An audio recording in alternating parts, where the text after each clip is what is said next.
Je m'appelle Guillaume Ebelman, je suis investisseur immobilier professionnel et je vous ai préparé une masterclass de plusieurs heures qui explique toutes les différents types d'investissements immobiliers possibles, avec les avantages, les inconvénients, les risques et énormément d'exemples et d'anecdotes de mon parcours personnel et de celui de mes associés pour pouvoir vous éclairer sur qu'est-ce qui serait potentiellement intéressant pour vous à mettre en place comme stratégie. J'ai ensuite donc séparé ça en 10 étapes et ce que je vous propose, c'est des vidéos plus courtes, chacune avec une étape. On va commencer par la location longue durée. Donc la location longue durée, concrètement, ça veut dire acheter un bien, faire éventuellement des travaux dedans et le mettre en location pour des périodes longues. C'est quelque chose qui est très simple et très connu par la plupart des gens. Par contre, concrètement, ceux qui en tirent vraiment un bénéfice aujourd'hui sont finalement assez rares. On entend souvent des rentabilités brutes autour de 3, 4, 5. Ça va dépendre de l'endroit où vous vous trouvez, bien évidemment. Tous les marchés ne se ressemblent pas et n'ont pas les mêmes capacités à tirer de la rentabilité. Mais clairement, ça n'a aucun intérêt. Parce qu'aujourd'hui, acheter un bien, immobiliser du cash, faire éventuellement des travaux, s'occuper de la gestion, le suivi du locataire, les entrées, les sorties, les problèmes, il vous appelle, il y a des travaux à faire, etc. Il y a des aléas. Pour 4 à 5 de rentabilité, ça n'a aucun intérêt. À ce moment-là, prenez votre argent, mettez-les sur un ETF S&P 500, vous allez le tirer du 8-10 par an, lissez sur les années, et ce sera le double, et vous aurez juste rien à faire. Donc la location longue durée, c'est bien, mais il faut viser minimum 9 à 10 de rentabilité brute au point de départ. Et faites bien vos calculs parce que souvent, on va oublier des choses là-dedans. On va oublier la taxe foncière, on va oublier qu'il y a de l'entretien à faire, on va oublier là aussi des travaux au fur et à mesure du temps ou au changement de locataire, etc. Et je ne parle même pas des aléas, de ceux qui ne payent pas, des cautions jamais récupérées véritablement, etc. On est dans des choses qui restent relativement standards.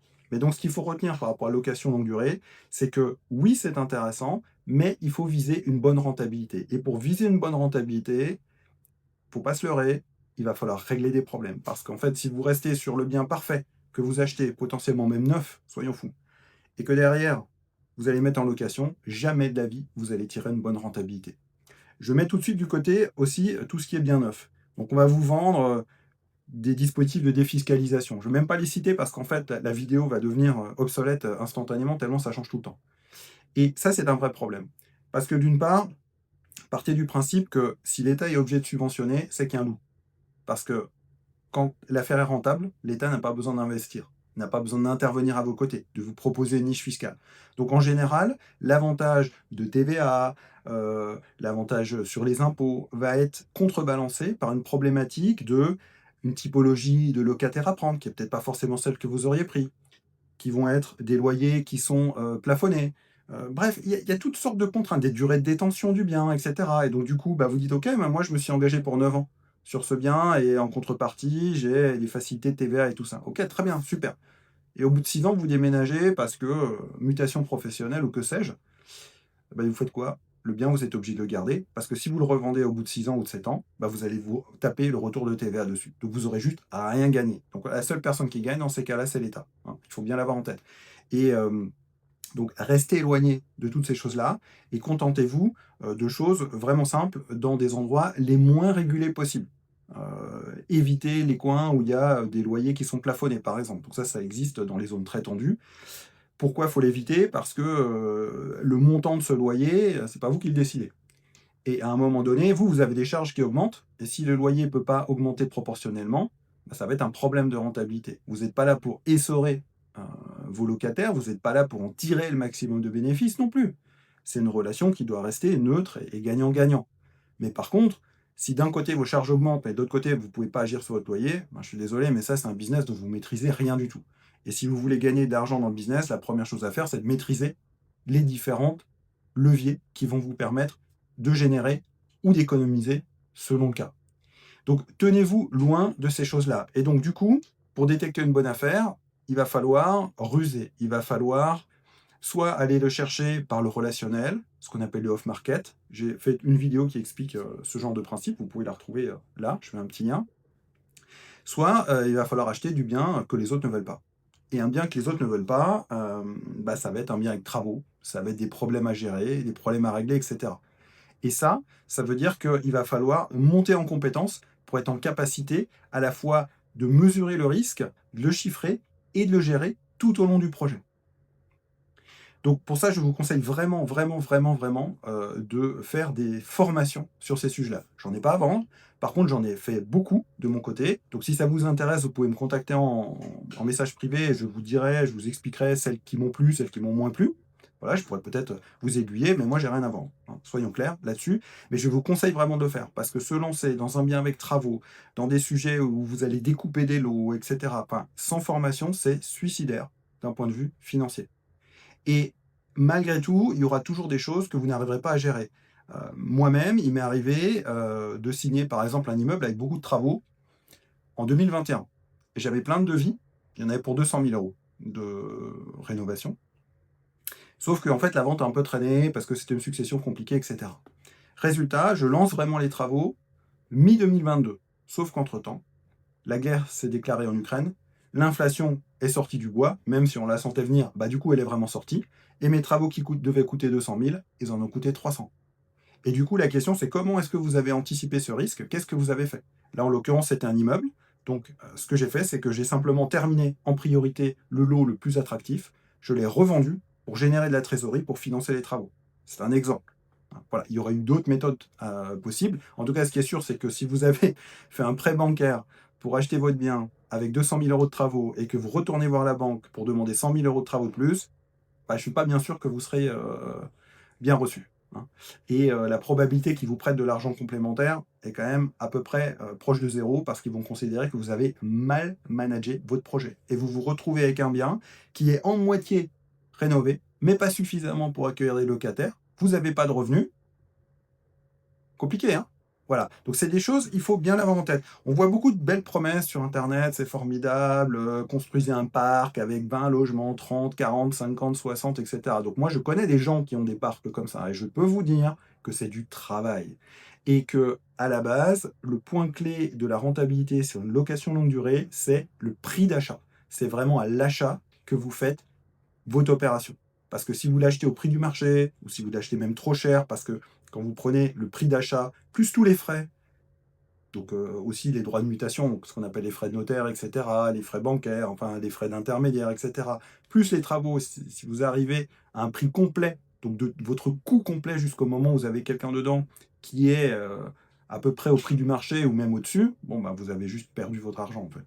Voilà. À ce moment-là, il aurait mieux valu acheter quelque chose sans travaux, au moins vous auriez gagné du temps et vous auriez aussi gagné beaucoup de charge mentale parce que les travaux, c'est quand même embêtant.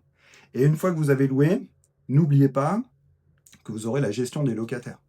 Alors, vous pouvez complètement la déléguer, c'est possible, auprès d'une agence ou auprès de certaines conciergeries qui font ça. Alors, c'est un coût qui peut être significatif quand même par rapport au montant du loyer, ça dépend de quoi on parle.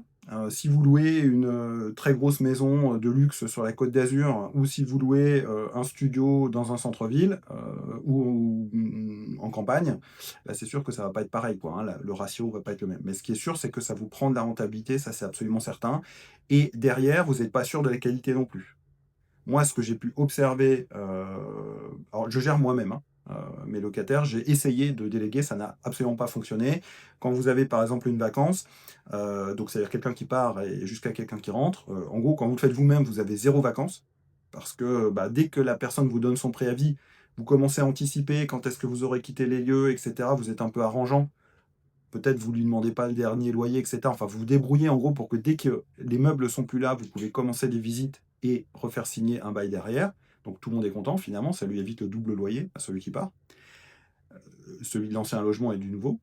Et puis vous avez 0 vacances. C'est-à-dire que du coup, les baux s'enchaînent les uns derrière les autres. Et à aucun moment, vous avez du vide. Si vous passez par une agence, ils ont autre chose à faire. L'agence ne gagne pas beaucoup d'argent sur votre opération de gestion. Elle ne gagne pas beaucoup d'argent à faire des visites. Elle ne gagne pas beaucoup d'argent à transformer le bail d'un locataire vers l'autre. Donc en termes de priorité, vous ne serez juste pas sa priorité. Et donc à partir de là, vous pouvez vous retrouver. J'ai des amis qui délèguent entièrement. Ils ont très souvent 2 à 3 mois de vacances entre des locataires. Moi, j'en ai 0. C'est juste qu'à un moment donné, il faut s'en occuper. Donc ça, c'est pareil. L'aspect magique du vous avez qu'à le déléguer, vous vivez ailleurs, vous faites autre chose, etc. Ça marche juste pas.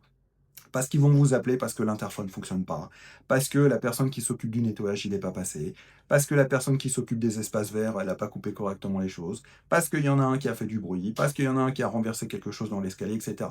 Les locataires, c'est chronophage.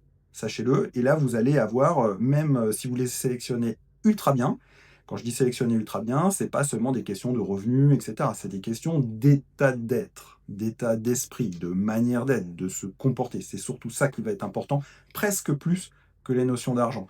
Parce qu'en définitive, quelqu'un qui est vraiment foncièrement honnête et responsable, même s'il a des revenus potentiellement un peu limites, il va toujours se débrouiller pour que vous soyez payé pile poil au moment. C'est une question d'honneur pour lui. À l'inverse, quelqu'un qui va gagner beaucoup d'argent mais qui s'en fout complètement de vous, bah, ça va être très compliqué. Et vous allez avoir des cas comme ça. J'ai eu des locataires qui chauffaient pas leur logement, par exemple. Et après, derrière, ils avaient des problèmes d'humidité. Mais parce qu'en fait, ils chauffaient pas, parce qu'ils avaient décrété que c'était une dépense inutile et que voilà, l'État se gavait sur l'énergie, etc. Et puis que finalement, vivre à 13 degrés, c'était très agréable. Ouais, mais sauf que vous, votre bien, moi, mon bien était tout neuf, c'était le premier occupant. Et du coup, bah, très vite, on avait des taux d'humidité dans l'appartement qui étaient considérables. Et potentiellement, après, c'est des dégradations. Donc, ça, c'est des choses à gérer. Et vous êtes dans l'humain, hein. Donc ça, c'est pas quelque chose qu'une intelligence artificielle va pouvoir remplacer demain. Autant moi, les IA, c'est quelque chose que j'utilise au quotidien pour à peu près toutes mes activités. Autant pour celle-là, il n'y a rien à faire. Et typiquement, l'agence immobilière, elle ne sera pas non plus intéressée à s'occuper de ces choses-là. Voilà. Et après, pour terminer là-dessus, méfiez-vous aussi des fausses bonnes idées. Vous allez avoir des tendances, notamment sur Internet, etc. Et, par exemple, on va vous dire, hop, la tendance maintenant, c'est de faire de la colocation. Ouais, ça, c'est intéressant, la colocation, hein, parce que vous dites, OK, vous avez un appartement, vous avez 4 chambres, allez, 5 chambres. Vous avez le choix. Soit vous mettez une famille et vous louez, alors ça dépend où, hein, bien sûr, mais vous louez, je ne sais pas, 1 200 euros. Soit vous faites une colocation. Vous avez 5 chambres, vous faites 5 fois 500 euros. Donc vous êtes à 2500 de revenus. Et vous faites vos calculs en vous disant, bah moi, j'ai fait une colocation, donc j'aurai 2500 euros de revenus. Et donc je peux me permettre d'avoir un remboursement de prêt à 1500, 2000. Voilà, c'est très bien, en fait. Super, cool. Sauf que derrière, la vraie question, c'est est-ce que vous avez fait correctement votre étude de marché? Parce que la coloc, ça ne marche pas partout. J'ai encore eu un ami il n'y a pas très longtemps qui a fait cette bêtise. Il s'est dit, il y a une très grande ville, en l'occurrence c'est Lyon, qui est pas loin. Moi, j'ai mon bien qui est juste à une gare périphérique. Il y aura bien des gens qui vont venir, des étudiants qui n'arrivent pas à se loger à Lyon et qui vont venir parce que c'est un quart d'heure de train. Ils vont venir chez moi, ils vont venir en coloc. En fait, non. Quand il a mis sur le marché, il a juste zéro demande. Pourquoi? Parce que les colocs, c'est vraiment le centre-ville à côté de la fac. Le bien éloigné, c'est possible pour des étudiants, mais ce sera plus de la coloc. Tout simplement. Donc, il n'a pas fait correctement son étude de marché, et résultat, aujourd'hui, il a un appartement, c'est très compliqué. Donc, il a tout rénové pour une coloc, ça veut dire qu'il a fait une salle de bain pour 2 chambres, donc en l'occurrence, il a 5 chambres, donc il a fait 3 salles de bain, ce qui est la règle, hein, normalement, de prévoir une salle de bain chaque fois que vous avez 2 chambres. Les espaces communs, etc. Donc, c'est très bien, mais à qui vous allez louer ça maintenant derrière? Parce que si votre coloc, elle fonctionne pas, vous allez devoir passer dans de la location traditionnelle, donc moitié prix. Des fois, c'est même un tiers du prix, dans certains cas, dans certaines villes et cas de figure. Et du coup, qui a besoin de 3 salles de bain? Qui va payer pour 3 salles de bain? C'est ça la question aussi. Et donc, vous avez un bien qui est extrêmement compliqué et il se pose la question de le revendre aujourd'hui. Sauf que s'il le revend, par rapport à ce qu'il a mis comme prix d'achat, comme transformation pour en faire une coloc, bah, ça va pas être simple parce que ça ressemble pas à une résidence principale, notamment à cause de ces 3 salles de bain. Et l'aménagement des lieux a vraiment été réfléchi comme une coloc, donc c'est pas évident de déclencher le coup de cœur. Et donc la probabilité qu'il soit juste flat sur cette opération, c'est-à-dire qu'en gros qu'il récupère au maximum tout ce qu'il a injecté, elle est extrêmement forte. Et ça veut dire qu'il a fait tout ce travail pour rien. Donc la location de longue durée, donc pour terminer là-dessus, donc moi c'est vraiment quelque chose que je fais. Voilà, ça fait partie de mon sujet. Alors j'en fais de moins en moins, parce que le facteur humain, au bout d'un moment, ça fatigue. Par contre, c'est intéressant pour commencer. Ce que je vous conseille, dépendant de vos moyens et de votre énergie que vous avez envie de mettre dedans, c'est peut-être commencer par des petits immeubles avec tout de suite 4 ou 5 lots. Pourquoi? Parce que finalement, l'énergie à déployer entre rénover un petit immeuble de 3-4 lots et rénover un appartement ou une maison, bah, c'est quasiment la même en fait, l'énergie. Par contre, la différence, c'est que dans un cas, et même peut-être en termes de loyer, vous serez potentiellement un peu similaire. Par contre, la vraie différence, c'est que dans un cas, vous mitigez votre risque parce que vous avez 3, 4 locataires différents, donc ça veut dire 4 entrées de loyer. S'il y en a un logement qui est vacant parce qu'il y a un dégât des eaux, parce qu'il y a de la vacance, et cetera, ou s'il y en a un qui ne paye pas, tout simplement, le temps de le sortir, et ça prend 18 à 24 mois, hein, et ben vous avez encore 3 loyers pour payer votre remboursement de prêt. Et ça, c'est quand même quelque chose d'intéressant. Et l'autre point qui est bien par rapport à la stratégie de zéro vers l'empire, euh, qui est l'objectif de cette chaîne, c'est que vous avez le levier bancaire. Et ça, c'est le point clé qu'on va voir tout au long du sujet immobilier. C'est que ça, c'est vrai, une chance qu'on a en France d'avoir la capacité d'emprunter de l'argent. Alors, avec un apport qui va dépendre de votre expérience et du type de projet que vous allez monter et de son montant, ça c'est évident, mais quand même une capacité à faire financer par la banque, parfois 80, 90, voire peut-être même 100% du bien. Et ça, c'est quand même quelque chose d'intéressant pour démarrer. Par contre, il ne faut pas oublier qu'un prêt est fait pour être remboursé. Ce n'est pas juste une phrase creuse que vous voyez en bas des contrats. Donc ça veut dire qu'à un moment donné, si vous n'avez pas mis dans l'intervalle en place tout ce qu'il fallait pour récupérer euh, du cash, juste, ça va être très compliqué parce que vous allez avoir cette charge-là en plus de tout le reste.